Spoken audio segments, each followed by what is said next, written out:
The alarm bells rang across the peaceful mining colony on Kepler 442b. Yuna ran through the corridors of the main building, her heart beating fast. She could hear the sounds of destruction coming from outside. The windows showed fire and smoke, rising from the outer settlements. All civilians to the underground shelters now, she shouted into her communication device. Yuna was the colony administrator, and 50,000 people depended on her decisions. She had never faced anything like this before. The Vorthak had come without warning. These spider-like creatures were raiders who traveled from system to system, taking what they wanted and destroying everything else. They were twice the size of most humanoids, with 8 legs and sharp claws that could cut through metal. Their ships looked like giant insects, dark and ugly against the stars.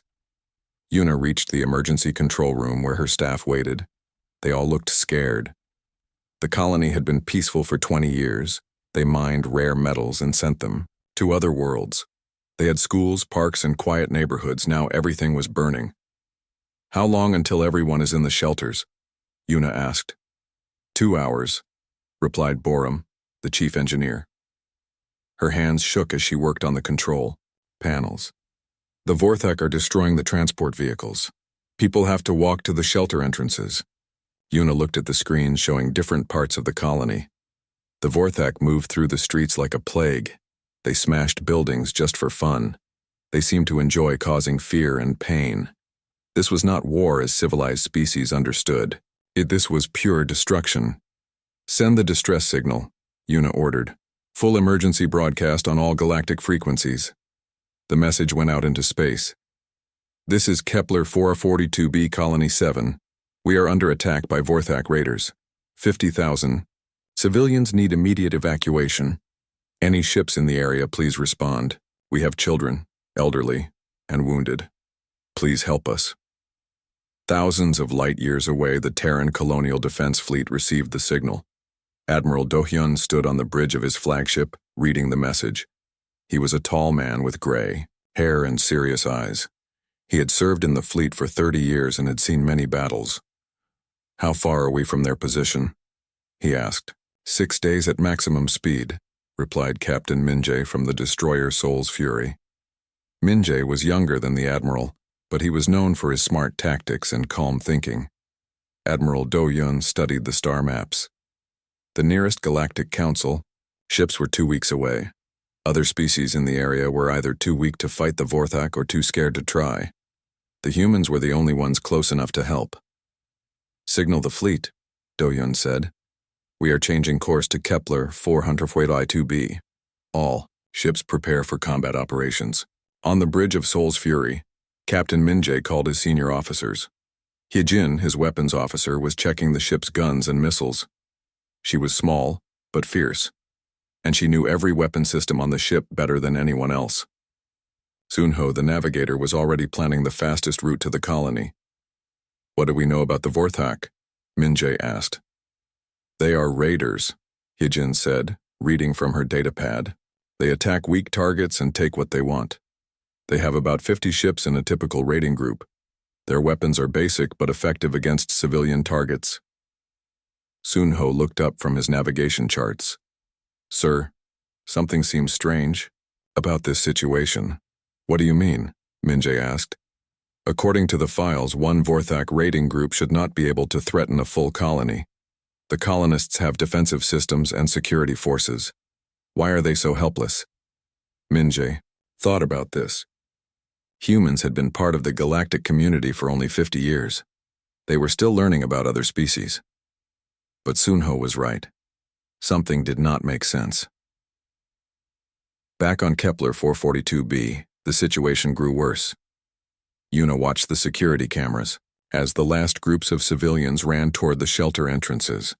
The Vorthak had reached the main plaza. They moved in groups, clicking and hissing at each other in their strange language. One of the creatures was larger than the others. This was Broodmother Velkaris, the leader of the raiding group. She had bright red markings on her dark shell and scars from many battles. She stood on her back legs and pointed at the government buildings with one of her front claws. "Find the food storage," Velkaris ordered her warriors. "Take the metal they have mined. Kill any who resist but keeps them alive for sport. The Vorthak did not understand mercy or peace. In their culture, strength was everything.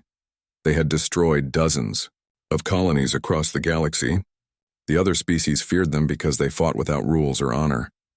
Belcaris looked at the sky where small ships tried to escape the planet. Her warriors shot most of them down with energy weapons. A few got away, but it did not matter. Soon, more Vorthak ships would arrive. Then they would hunt down any survivors. In the underground shelters, 50,000 colonists waited in fear. The shelters were strong, built deep in the rock, but they were not made for war. They were emergency shelters for natural disasters like earthquakes or storms. Una moved through the crowded tunnels trying to keep people calm. Families sat together on the floor. Children cried while their parents held them tight. The elderly needed medical care that the shelters could not provide. Any word from the rescue ships, Goik? Asked Jinhua, the colony's chief medical officer. She had been working for hours to help the wounded who had escaped the surface attacks. Nothing yet, Una replied. But help is coming, we just have to wait. She did not tell Jinhua that she was not sure anyone would come. The galaxy was a big place, and colonies were lost all the time. Sometimes the rescue ships arrived too late. Sometimes they did not come at all. Above ground, the Vorthak continued their destruction. They had found the mining equipment and were loading it onto their ships. They had also found the food storage areas and were taking everything useful. But this was not enough for them. They wanted to cause more fear and pain. Velkari sent her warriors to find the shelter entrances. The Vorthak had ways to break through, strong doors and walls. It would take time, but they would reach the civilians eventually. Then the real terror would begin. 6 days later, the human fleet dropped out of hyperspace at the edge of the Kepler system. Admiral Do-hyun stood on his bridge and looked at the data coming from his sensors. The Vorthak ships were still in orbit, around the planet. They seemed to be in no hurry to leave. Signal from the colony, reported the communications officer. They are still alive in the underground shelters, but the Vorthak are trying to break in. Admiral Do-hyun nodded. All ships, battle stations, we go in fast and hard. Show these raiders what happens when they attack civilians. Captain Minjae felt his ship accelerate toward the planet. Sol's Fury was a small ship compared to the Admiral's flagship, but it was fast and deadly. Heejin was already targeting the Vorthak vessels. Sunho had calculated the best approach to avoid enemy fire. On the planet's surface, Velkaris felt the vibrations as new ships entered the system. She looked up at the sky with all 8 of her eyes. The ships approaching were different from anything she had seen before. They moved with purpose and precision that worried her. Who are these newcomers?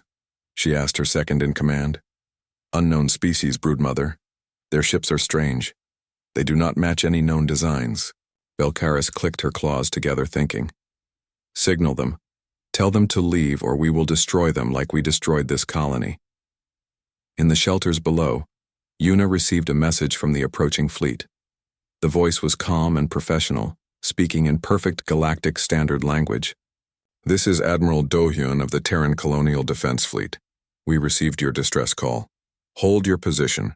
We are here to help. Una had never heard of humans before, but she felt hope for the first time in days. Someone had come to help. Them. Someone had answered their call for mercy and compassion. She had no idea that what was coming was not mercy. It was something far more effective. Admiral Do-hyun watched the tactical display as his fleet moved into the Kepler system. 23 human ships spread out in formation, each one following precise movements that had been practiced countless times. The Vorthak fleet hung in orbit, around the planet like a cluster of dark insects. Open a channel to all parties, Do-hyun ordered. Let's see what we're dealing with. Lieutenant Ji-won worked at the communications station, her fingers dancing over the controls. She was young but skilled at languages and had learned 17 different galactic tongues during her training. The first responses came from the planet's surface. Thank the stars. Someone came. The voice was female, desperate but trying to stay, controlled. This is Administrator Una of Colony 7. We have been under attack for 6 days. 50,000 civilians are trapped in emergency shelters. Please, we need immediate evacuation. Jawan translated the message for the bridge crew. She frowned as she worked. Sir, something is strange about their language patterns. They keep using words like mercy and compassion when they ask for help. They seem very surprised that anyone came at all. Before Admiral Do-hyun could respond, another transmission came in. This one was different. Harsh clicking sounds mixed, with a rough, threatening voice. Unknown vessels. This is Broodmother Velkaris of the Great Hunt. This system belongs to the Vorthak now. These soft prey are ours to take. Leave immediately or we will add your ships to our trophies. Captain Minjae listened from his ship nearby. He turned to his weapons officer, Hyejin. Did they just threaten us? Hyejin checked her weapon systems, twice to make sure she had heard correctly. Yes, sir. They called the colonists prey and said they own the system now. They want us to leave. On the flagship's bridge, Admiral Do-hyun studied the enemy formation. The Vorthak ships were spread out with no particular pattern. They had not even raised their shields when the human fleet arrived. It was as if they had never heard of military tactics. Jiwon asked the colonists about Vorthak combat methods, he ordered. The reply came quickly. Yuna's voice carried exhaustion and fear. They attack in straight lines. No formation, no strategy. They just charge forward and try to overwhelm us with numbers. Their weapons are powerful but not very accurate. They seem to think that being fierce is enough to win any fight. Lieutenant Jiwon looked puzzled as she translated. Admiral, that doesn't sound like any military doctrine I've studied. They fight like wild animals, not soldiers. Admiral Do-hyun was beginning to understand something important about this galaxy. Send a message to the Vorthak. Tell them they have one chance, to withdraw peacefully. The response came as a roar of anger and insults. Velkaris was clearly offended that anyone would dare give her orders. Weak newcomers. We will crush your tiny ships and feast on your bones. Prepare to die. Well, said Admiral Do-hyun calmly, they made their choice. All ships, engage the enemy. Rules of engagement are free fire on hostile vessels. Protect the colony at all costs. The first Vorthak ship to attack chose the wrong target. It aimed for the medical frigate Busan Hope, thinking it looked like an easy kill. The raider ship charged forward in a straight line, firing energy weapons wildly. Captain Taehyung commanded the Busan Hope. His ship was designed to carry medical supplies and wounded personnel, but it was still a military vessel. When the Vorthak ship opened fire, Taehyung responded with precision. Target their weapon systems, he ordered his gunner. Disable, don't destroy. We might learn something from prisoners. The human weapons fired once. Bright beams of energy struck the Vorthak ship at exact points, cutting through their weapon mounts like a surgeon's knife. The alien vessel suddenly found itself helpless, drifting in space with no way to fight back. The effect on both sides was immediate. The colonists in their underground shelters heard Yuna gasp as she watched the sensor readings. They disabled that ship in one shot, she whispered. How is that possible? The Vorthak have been attacking us for days and we couldn't even scratch their hulls. Borum, the chief engineer, looked at the data in amazement. The newcomers targeted specific systems. They knew exactly where to hit to stop the ship without destroying it. That takes incredible skill and technology. On the Vorthak command ship, Broodmother Velkaris stared at her screens in confusion. One of her raiders was floating dead in space, but it had not exploded. Instead, it had simply stopped working. She had never seen weapons that could do such precise damage. Attack Formation 7, she screamed at her remaining ships. Surround them and crush them.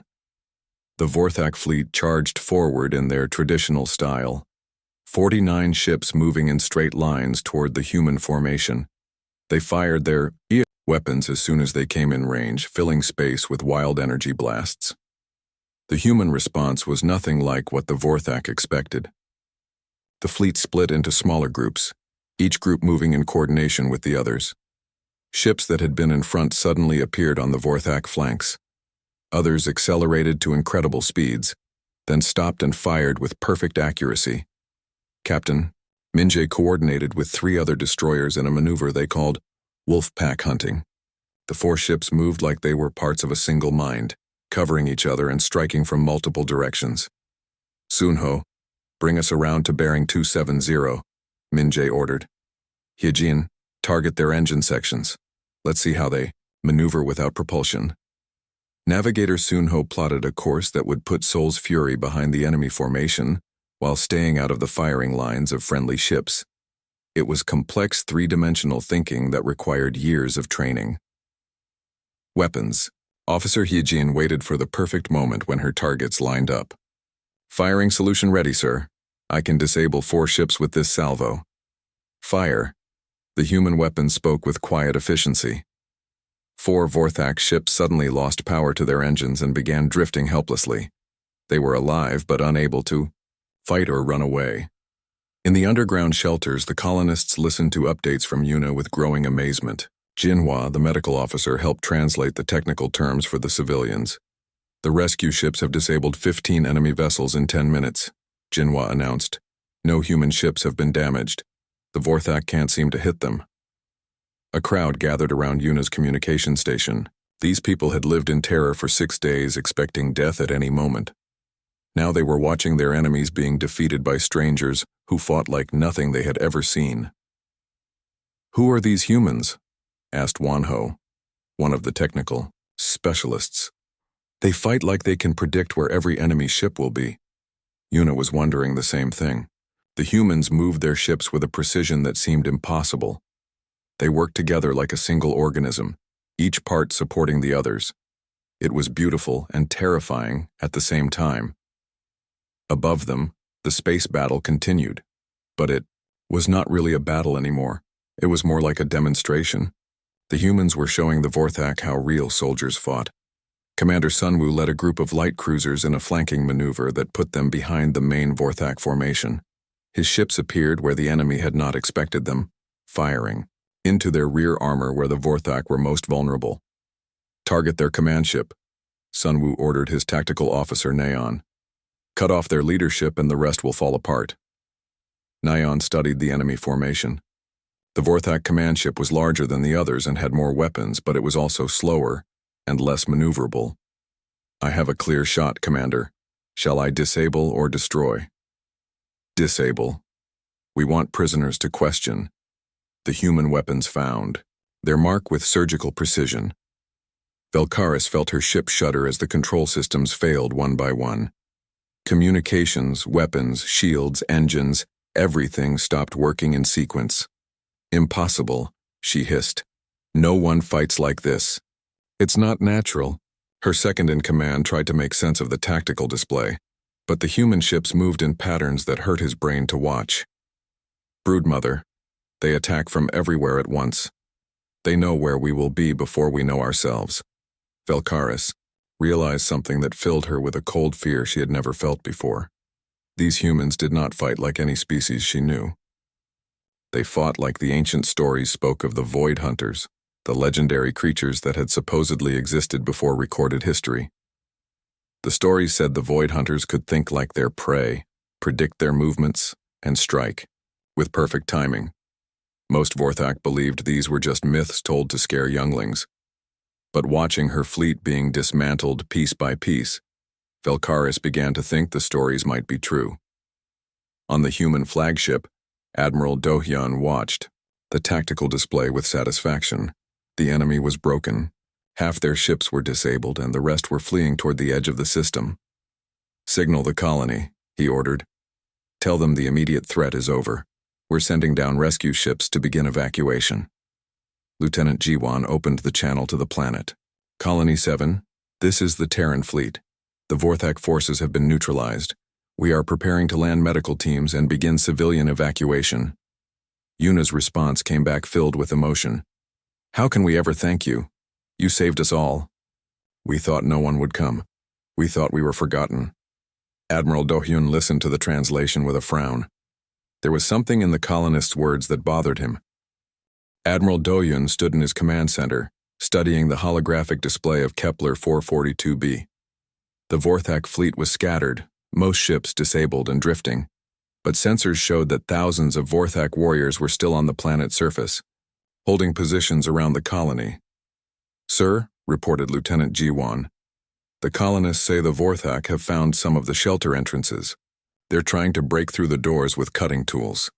Admiral Do-hyun made a decision that would change everything. Instead of just evacuating the civilians, he was going to eliminate the Vorthak threat completely. No half measures. No mercy for raiders who attacked innocent people. Signal all ship commanders, he ordered. We're implementing full military intervention protocols. This is not a rescue mission anymore.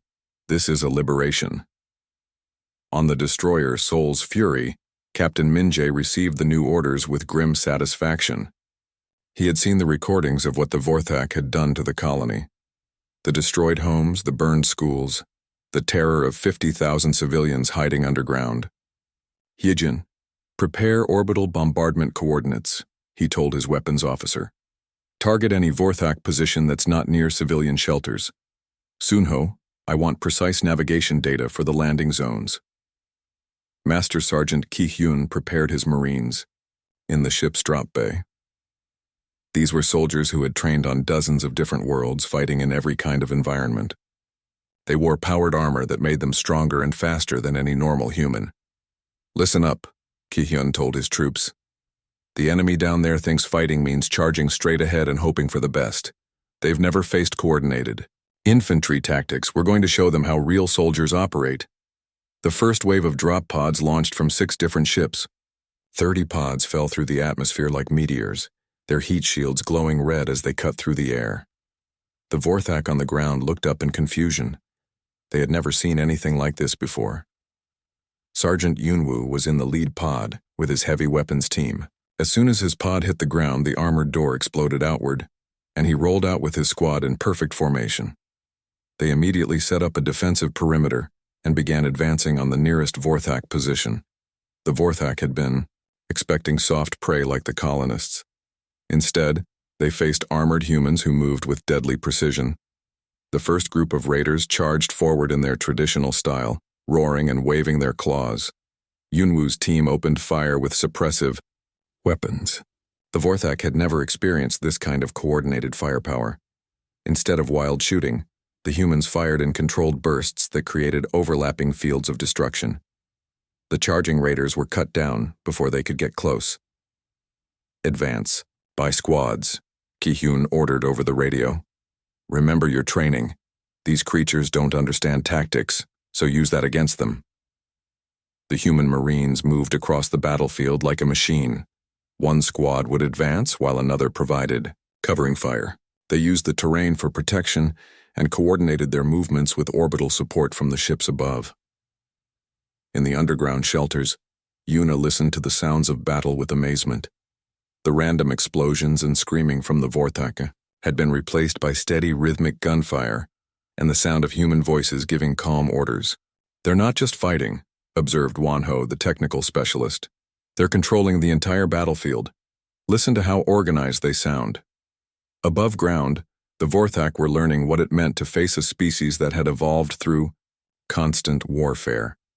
Every human tactic had been developed through centuries of conflict on Earth, refined through battles against enemies that were smarter and more dangerous than simple raiders. Technical Sergeant Hanul led an engineering team that landed near the colony's main power station. While the Marines fought the Vorthak warriors, Hanul's people began setting up defensive systems that would protect the colonists from future attacks. Mion, get the shield generators online, Hanul ordered. Kangmin, I want sensor arrays, covering every approach to this colony. If anything hostile comes within 100 kilometers, I want to know about it.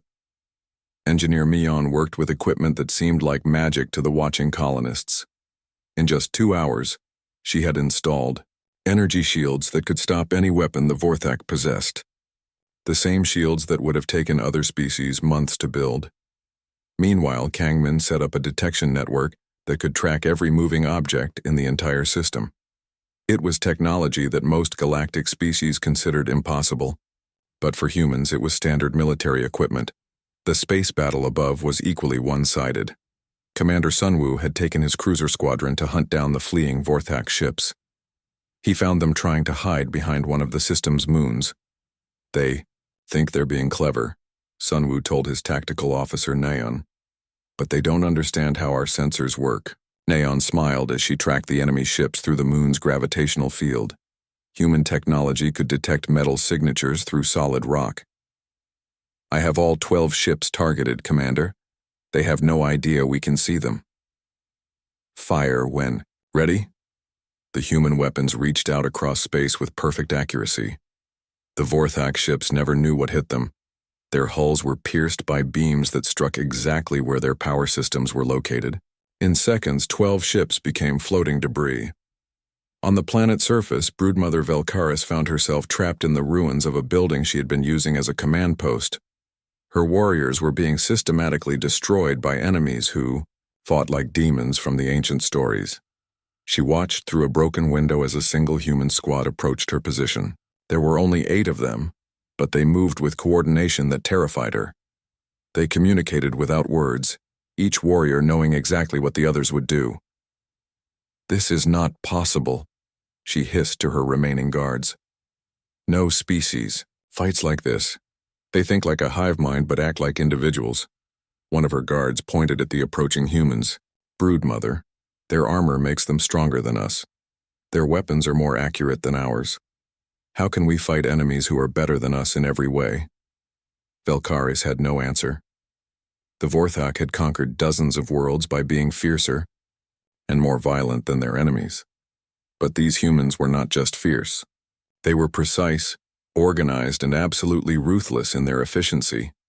The human squad reached her building. Instead of charging through the front door like Vorthak would have done, they split up and approached from multiple directions at once. Explosives blew holes in the walls at exactly the same moment, and armored figures poured in from 3 different entrances. Velkaris tried to fight, but her claws could not penetrate human armor. Her weapons could not hit targets that moved with inhuman speed and precision. In 30 seconds, her guards were dead, and she was trapped under the weight of a powered armor suit. "Target secured," reported the squad leader. "One Vorthak commander alive for questioning. All hostile forces in this sector neutralized." Across the colony, similar scenes played out. The Vorthak warriors found themselves facing an enemy that anticipated their every move. The humans fought like they could read minds, always knowing where the raiders would attack next. Communications officer Ji-hyun had set up a command post in the colony's main building. She coordinated between the ground forces, the orbital ships, and the civilian shelters with an efficiency that amazed the colonists. "All sectors report clear," she announced.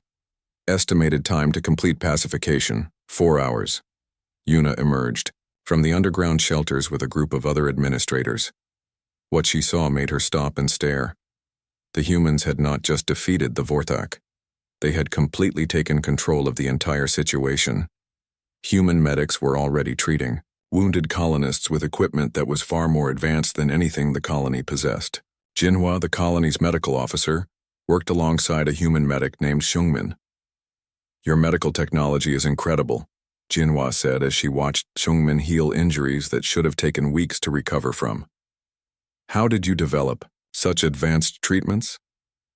Shungmin looked up from his patient with a sad expression. "My species has a lot of experience with trauma medicine. We've been treating war wounds for thousands of years." The comment puzzled Jinhua. Most galactic species had been peaceful for millennia.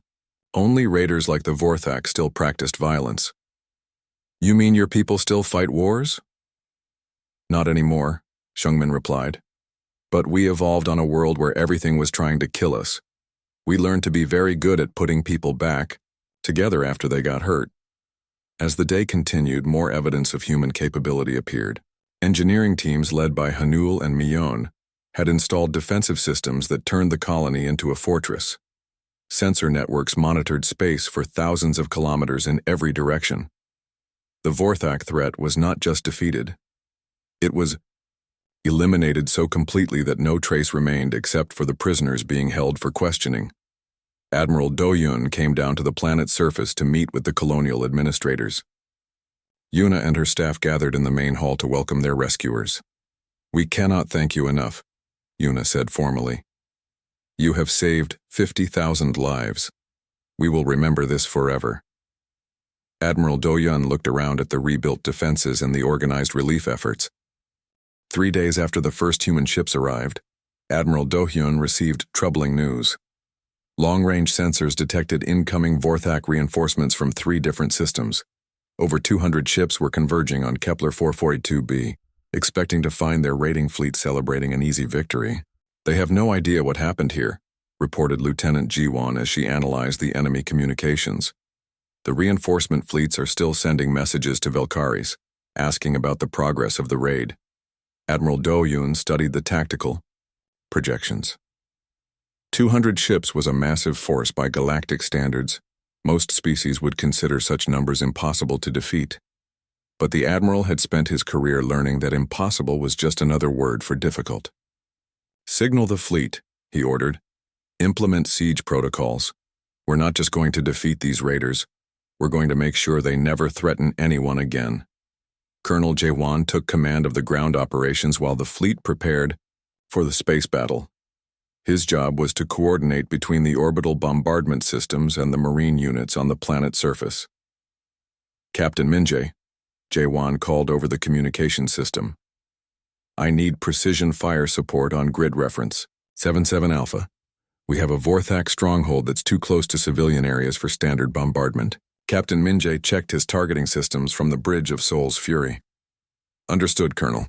We can place individual rounds within 2 meters of your target. How many do you need?" "Just one should do it," Jae-won replied. What followed was a demonstration of something the galaxy had never seen before. A single projectile fired from orbit struck the Vorthak stronghold with surgical precision. The building collapsed in a controlled demolition that left the surrounding structures completely untouched. The Vorthak prisoners watched in horrified amazement. Their species had always used brute force to solve problems. The idea of such precise destruction was beyond their understanding. "How?" whispered one of the captured raiders. "How can they control their weapons with such accuracy?" Technical Sergeant Hanul was setting up the final components of the planetary defense grid. Working with Communications Officer Ji-hyun, he had created a network that could track and engage targets anywhere in the system. "The defense satellites are online," Hanul reported. "Full coverage of all approach vectors. If a ship the size of a fighter enters this system without permission, we'll know about it immediately." Ji-hyun coordinated the data streams from hundreds of sensors and weapon platforms. Integration complete. The entire system is now under human protection protocols. What they had built in 3 days would have taken other species years to accomplish. The colonists watched the installation process with growing amazement. These humans did not just fight wars. They prevented them from happening in the first place. Yuna worked with Administrator Soman to document everything the humans were doing. As colony leaders, they needed to understand the technology being installed to protect their people. "They're not just giving us weapons," Soman observed as she watched human engineers work. "They're teaching us how to think about defense in completely new ways." Yuna nodded. "Look at how they position their sensor arrays. Every placement is calculated to provide overlapping coverage with the others. If any single component fails, the others compensate automatically." The human approach to warfare was like their approach to everything else: systematic, thorough, and designed to work perfectly even when things went wrong. On the second day, the first Vorthak reinforcement fleet arrived at the edge of the system. 60 ships dropped out of hyperspace expecting to join their raiding brothers in looting the colony. Instead, they found human vessels waiting in perfect ambush positions. Commander Sunwoo led the interceptor squadron that engaged the first wave. His ships had been hiding in the asteroid belt, using the rocks as cover while they waited for the enemy to arrive. "They're coming in exactly where our psychological profiles predicted," reported Tactical Officer Nyan. "The Vorthak always use the same approach routes. They never vary their tactics." "That makes our job easier," Sunwoo replied. "All ships, execute ambush pattern Delta. Let's show them what happens when predators become prey." The human ships struck from 6 different directions at once. The Vorthak had expected to find empty space. Instead, they found themselves surrounded by enemies who had been waiting for them with perfect patience. The battle lasted exactly 17 minutes. When it was over, 60 Vorthak ships had been destroyed or captured. The human squadron had not suffered a single casualty. The second reinforcement fleet arrived 12 hours later. This group was larger and more cautious, but it made no difference. Human ships appeared from impossible directions, striking with weapons that seemed to bend the laws of physics. Demolitions expert Kyung-min had prepared a special surprise for this group. Working with heavy weapons specialist Un-woo, he had placed shaped charges throughout the asteroid field that could be detonated by remote control. Timing is everything, Kyung-min explained to his team as they watched the enemy fleet approach. We wait until they're committed to their attack run, then turn their own momentum against them. When the Vorthak ships charged forward, expecting to overwhelm the humans with superior numbers, Kyung-min triggered his trap. Explosions throughout the asteroid field sent massive rocks flying at high speed directly into the enemy formation. The Vorthak had never seen explosives used strategically. They thought of bombs as tools for destroying things, not for creating tactical advantages. Watching their ships being crushed by flying asteroids was a lesson in human creativity that they would never forget. Impossible, whispered the Vorthak, fleet commander, as his ship was disabled by debris he had not even seen coming. They turned the rocks themselves into weapons. Who thinks of such things? The third and final reinforcement fleet was the largest, 80 ships commanded by a Vorthak warlord named Gethrak, who considered himself a master tactician. He had heard fragments of reports from the first two fleets before they were destroyed. These humans fight with cowardly tricks, Gethrak announced to his warriors. They hide and use traps instead of facing us in honorable combat. We will charge straight at their ships and overwhelm them with our bravery. It was exactly the reaction that Admiral Do-hyun had predicted. The human fleet had prepared for this final battle with the same thorough planning they used for everything else. Psychological analysis was correct, reported Lieutenant Ji-won. The enemy commander is angry about the defeats of the other fleets. He's going to attack us head-on with everything he has. Perfect, replied Admiral Do-hyun. Signal all ships. Execute final solution protocols. It's time to end this. What followed was not a battle.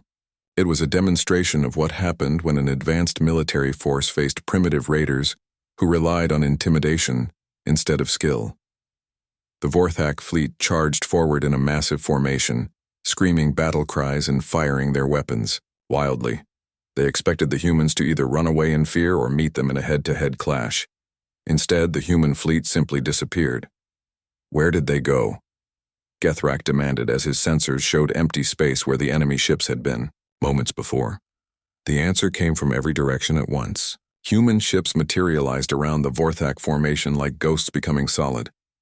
They had used advanced stealth technology and precise positioning to become invisible until the exact moment they chose to strike. Captain Min-jae coordinated the final attack from Seoul's Fury.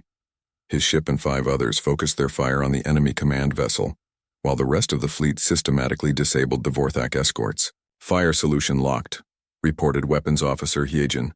I can disable their command ship without destroying it.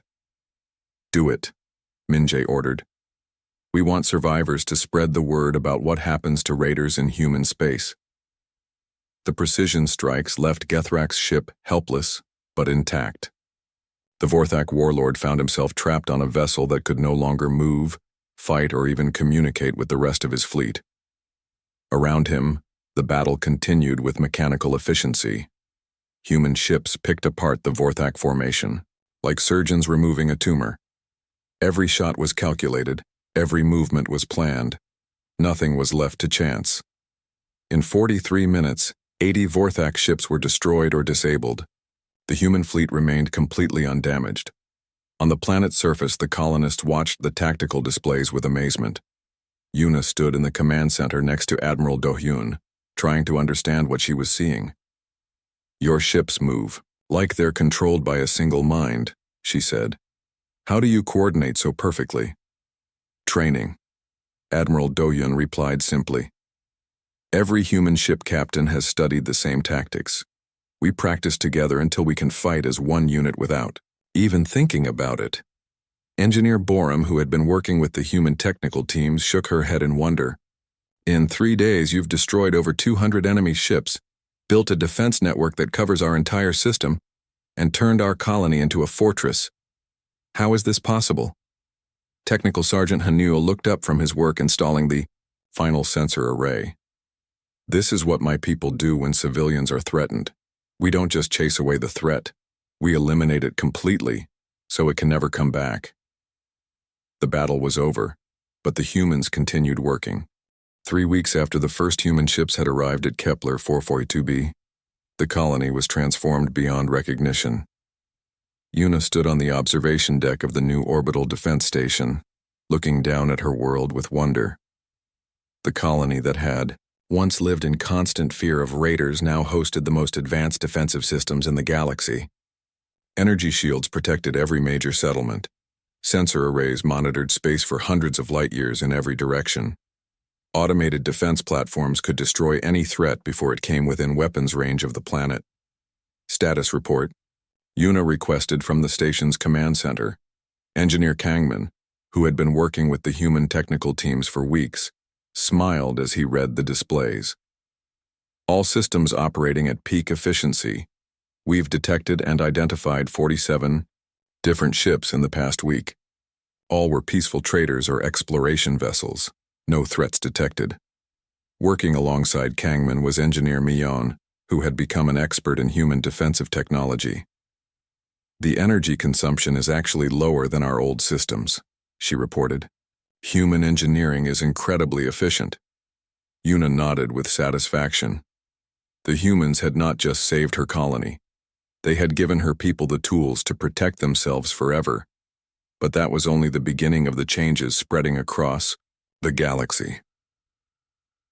On Earth, in the headquarters of the Terran Colonial Defense Fleet, Admiral Do-hyun faced a communication array that had not stopped flashing for 3 weeks.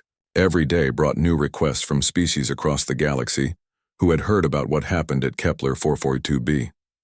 Admiral, reported Communications Officer Chae-young, who had become the fleet's primary diplomatic contact, we have 17 new requests for assistance today. Colonies under attack, trade routes being raided, and 3 different species asking if we can teach them human combat tactics. Admiral Do-hyun studied the star charts showing locations where human ships were now operating. What had started as a single rescue mission had become a galaxy-wide campaign against organized piracy. How many Vorthak bases have we eliminated so far? He asked. 43 confirmed destroyed, replied Captain Min-jae, whose ship Soul's Fury had become famous throughout known space. Another 12 abandoned when the raiders heard we were coming. The Vorthak organization appears to be completely broken. But the humans had discovered something troubling during their campaign. The Vorthak were not the only predator species that had been taking advantage of the galaxy's peaceful nature. There were dozens of other raider groups, slavers, and aggressive species that had built their entire cultures around attacking weaker neighbors. Sir, said Lieutenant Jiwan, we're receiving a priority message from the Galactic Council. They want to arrange a formal meeting to discuss human military activities. Admiral Do-hyun was not surprised. The galaxy's established powers were probably worried about the implications of a species that could destroy their enemy so easily. Set up the meeting. It's time we had a proper conversation about how things are going to work from now on. The meeting took place on Centauri Station, a core, neutral location that served as the galaxy's diplomatic center. Representatives from 47 different species gathered to meet with the humans who had changed everything. Ambassador Chae-young led the human delegation. She was young but experienced in dealing with alien cultures. More importantly, she understood that the galaxy was about to learn some difficult truths about how the universe really worked. Honored representatives, she began, speaking in perfect galactic standard, we appreciate this opportunity to explain human policies regarding the protection of civilian populations. The first speaker was a tall, thin alien with blue skin and large eyes. He represented the Galactic Trade Federation, one of the most powerful economic organizations in known space. The human military activities have disrupted established trade routes, he complained. Raider attacks are part of the normal cost of doing business. By eliminating these groups, you have upset the economic balance that has existed for thousands of years. Ambassador Chae-young stared at him for several seconds before responding. Are you seriously telling me that you consider piracy and murder to be acceptable business expenses? Well, Not acceptable exactly, the alien replied nervously, but inevitable. The galaxy is a dangerous place. Some losses are expected. Another representative, this one from a species that looked like large insects, spoke up. The humans have demonstrated military capabilities that exceed anything in our records. This creates an imbalance of power that threatens galactic stability. Ambassador Cheung nodded calmly. You're absolutely right. We have created an imbalance of power. The balance now favors law-abiding species over predators and raiders. We consider this an improvement. The meeting continued for hours, with various species expressing concerns about human military activities. Some worried about territorial disputes. Others feared that humans would become aggressive conquerors. Many simply could not understand why any species would risk their own ships and personnel to protect strangers. Finally, an elderly representative from one of the galaxy's oldest civilizations asked the question that everyone was thinking. What do you humans want from us? What is the price for your protection? Ambassador Cheung smiled. There is no price. We protect people because it's the right thing to do. That's who we are. The silence that followed was profound. These representatives came from cultures where everything had a cost, where help was only given in exchange for payment or political advantage. The idea of acting without expecting a reward was completely foreign to them. Back on Kepler 442b, Captain Minjae was training officers from 12 different species in human combat tactics.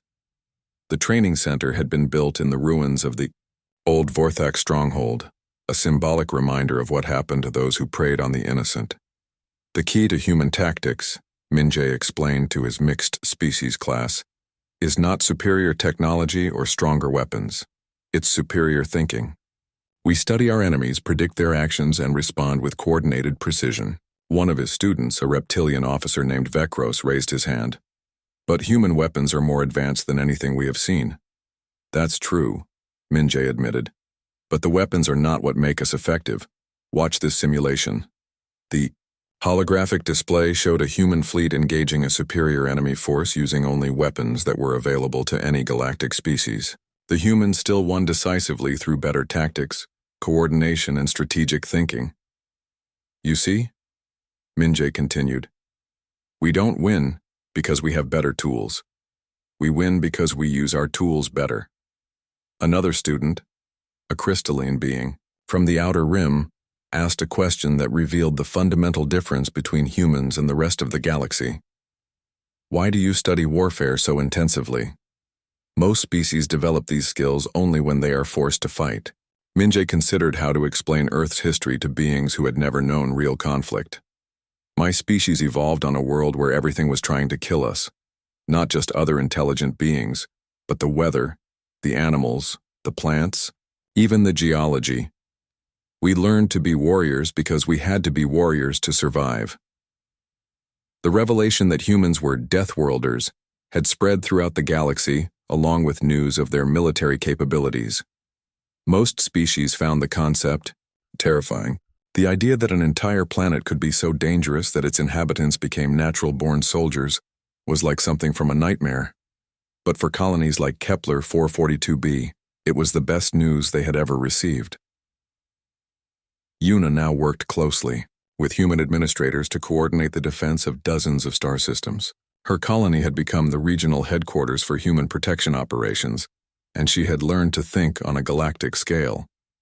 Admiral Do-hyun, she called over the long-range communication system. We're receiving distress signals from the Rigel sector.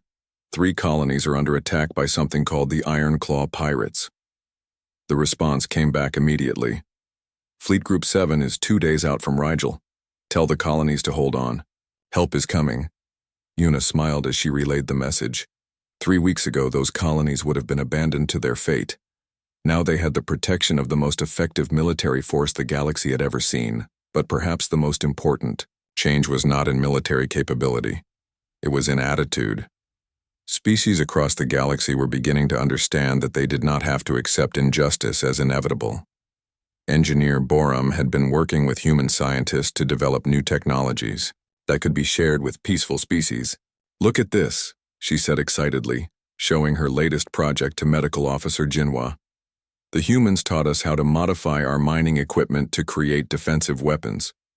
We don't have to be helpless anymore. Jinhua was equally excited about the medical advances she had learned. Human trauma medicine is centuries ahead of anything we had. I can now treat injuries that would have been fatal just a month ago. Across the galaxy, similar scenes were playing out. Species that had lived in fear for generations were learning that they could fight back. Pirates and raiders who had operated with impunity for centuries found themselves facing organized resistance backed by human training and support. The change was not just military, it was philosophical. The galaxy was learning that civilization did not mean accepting victimization.